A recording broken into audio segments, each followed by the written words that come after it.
ఆ రోజు సునీత వివేకానంద రెడ్డి కూతురు పాపం ఆ అమ్మాయి నాకు అనుమానం ఉంది మీరు పోస్ట్ మార్టం చేయమంటే పోస్ట్ మార్టం చేస్తే ఇది గుండెపోటు కాదు గొడ్డలి వేటని పోస్ట్ మార్టం లో చెప్తే సాయంత్రానికి నాటకాల రాయుడు నాటకం మార్చేశాడు. మా నాన్న చనిపోయాడు, ఇప్పుడు బాబాయ్ ఉన్నాడు, బాబాయ్ని కూడా చంపేశారంటే ప్రజలు అన్నారు. నెక్స్ట్ డే మార్నింగ్ కి నారాసుర మీరు చేస్తారా? మీకు ధైర్యం ఉందా తమ్ముళ్ళు? బాబాయ్ని చంపే ధైర్యం మీకు ఉందా అని అడుగుతున్నా.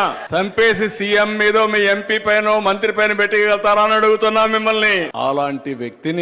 అలాంటి వ్యక్తి మీరు చూస్తే మళ్ళీ డ్రామాలు నాటకాలు ఆడుతున్నాడు. కోడికత్తి డ్రామా చూసాం.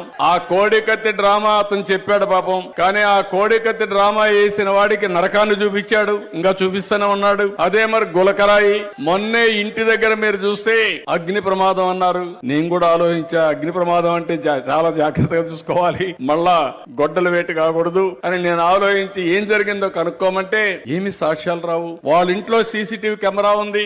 ఆ సీసీటీవీ కెమెరాలో డాక్యుమెంట్ ఇమ్మంటే ఫిగర్ ఇమ్మంటే ఎవరున్నా కానీ తప్పు జరిగితే ఇస్తారు కదా తమ్ముళ్ళు. మీ ఇంట్లో దొంగ వస్తే దొంగ వచ్చాడంటే సాక్ష్యం ఉంటే ఇస్తారా లేదా?